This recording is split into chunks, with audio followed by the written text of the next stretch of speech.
In today's video, I'm going to share with you two big reasons why I am 9 out of 10 going to be picking up the DJI Mavic 4 Pro on launch date tomorrow at 8 a.m. Hit the buy button. And typically, I don't recommend getting any new lineup or any new drone, even DJI drones, on day one when they first launch. And that's because there's often a lot of bugs and a lot of kinks that need to be worked out. For example, the Mavic 3. When the Mavic 3 came out, I absolutely did not recommend that drone. I made videos telling people not to buy the drone. People still went out and bought it. People do what people do.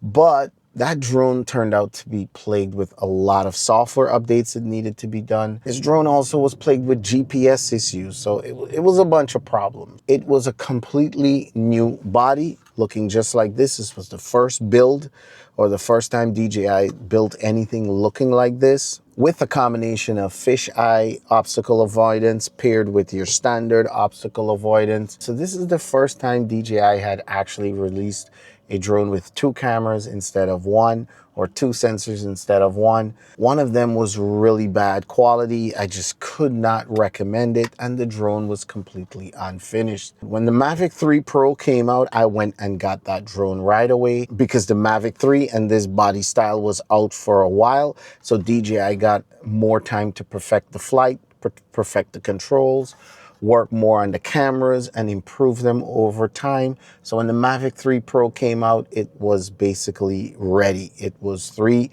decent cameras, especially the main camera, and it was good to go. No bugs, no kinks left, nothing like that to work out. And so I went and got the Mavic 3 Pro, and then when I found out that DJI is about to release the Mavic 4 Pro, I said, you know what? Now it's time for me to sell my Mavic 3 Pro. So I sold my Mavic 3 Pro, got rid of that, but I still kept the Mavic 3 Classic. We'll talk a little bit about that, why I kept the Classic. But first, let's talk about the first reason. You don't have to worry about the Mavic 4 Pro on launch date. It's not like when the Mavic 3 Pro was released. Why? Because DJI already has experience. If you look at the Mavic 4 Pro, it's a very similar concept to the Mini, except the camera is a lot bigger, so they had to round the front off, and they just have a bigger, more bulkier camera module. And DJI has experience with 3 camera modules already for many years, so they've perfected that. They have the same body style. If you look at the Mavic 4 Pro, you can open any leg first, any leg second.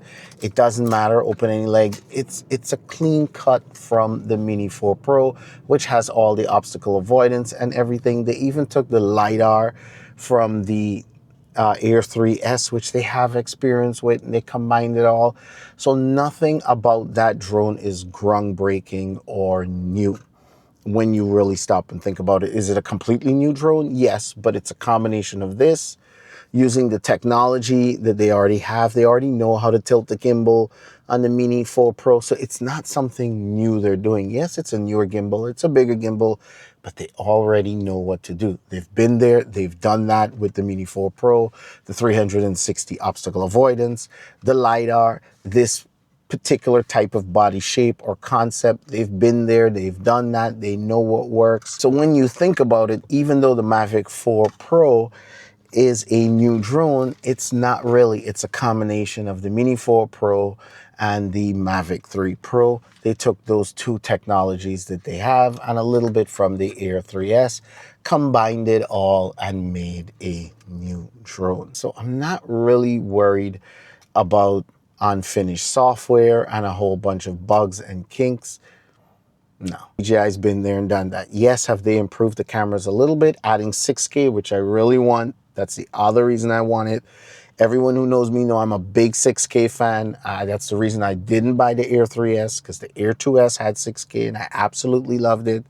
And they took it out of the Air 3S, so I stayed away from that drone. So yeah, I believe it's safe to pick that drone up from day one. And I think you should go ahead and pick it up too, if you can afford it and if it's something that you want.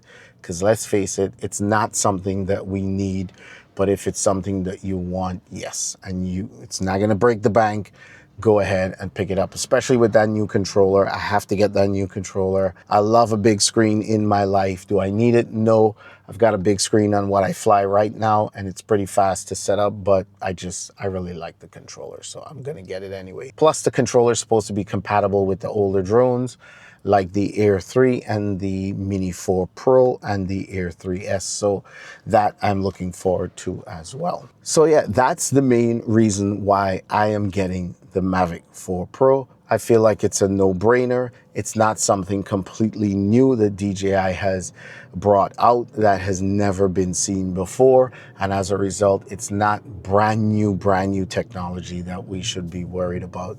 But it is a step up compared to the Mavic 3 Pro. And I think if you can afford it, yeah, you can get it because it takes the best of all the other drones that have been released before and combines it all. Now, let's talk about the reason why I'm keeping this drone, the Mavic 3 Classic, and why I sold my Mavic 3 Pro.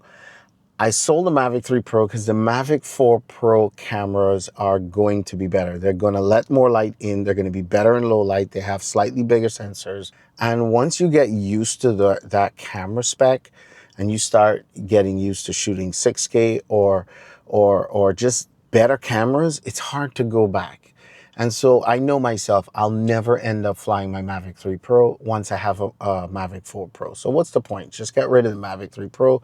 I don't need it. And yeah, I know people say backups. I have a backup right here that's good enough if client work needs to be done. But that's not the main reason why I'm keeping this. The main reason why I'm keeping this drone is because this 20 megapixel 4/3 sensor is tried, tested, and proven. You look at this mini sensor. This is a 1/1.3 sensor. That's actually a 50 megapixel camera. 50 megapixels. So what DJI actually did is what's called pixel binning. And people think that this is a 12 megapixel camera that's turned into a 50 megapixel camera, but it's not.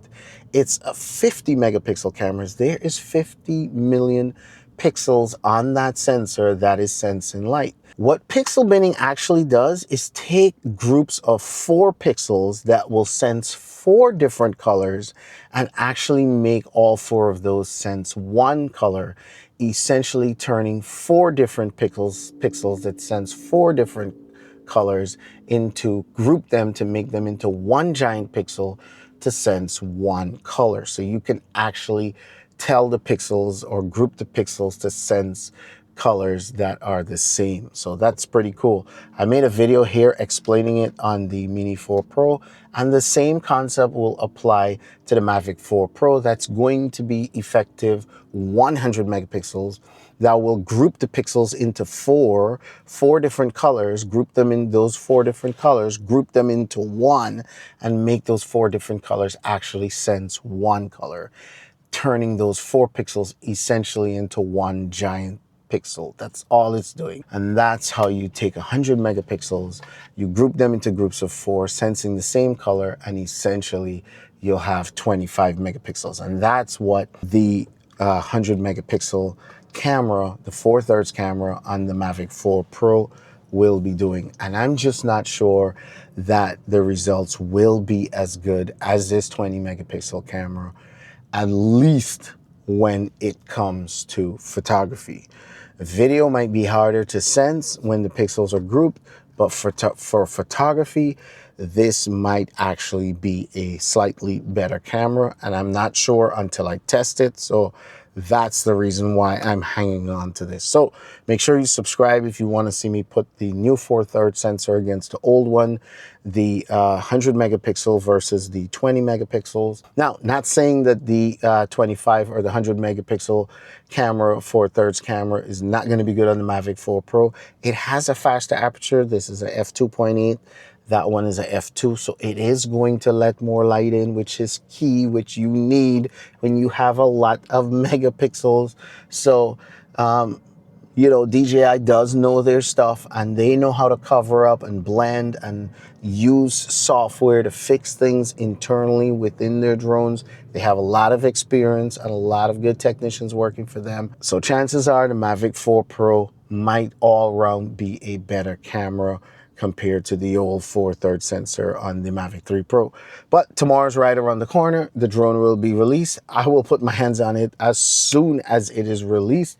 I will be placing my order because I am dying to test these cameras and see which of the two perform better under what circumstances. So with that being said, let me know in the comment section below, are you buying the Mavic 4 Pro as soon as it launched? Are you worried about bugs and kinks and stuff like that? Or you just don't need it? Or maybe you're just not interested. Whatever it is, let me know in the comment section below. I will see you guys tomorrow after the launch date, because this is supposed to be one exciting launch. We don't get Mavic 3 Pros and Mavic 4 Pros and Mavic 5 Pros every day. It's roughly every 3 years. So after this, it's probably another couple of years before you see the Mavic 5 Pro. I'm gonna get on it. Let me know if you're getting on it, and make sure you hit subscribe. Make sure you check out this video that shows you how you can get a 50 megapixel camera down to a 12 megapixel, and so you can understand pixel binning and how that works. And I will see you guys, well, in the Mavic 4 Pro video. Learning flights with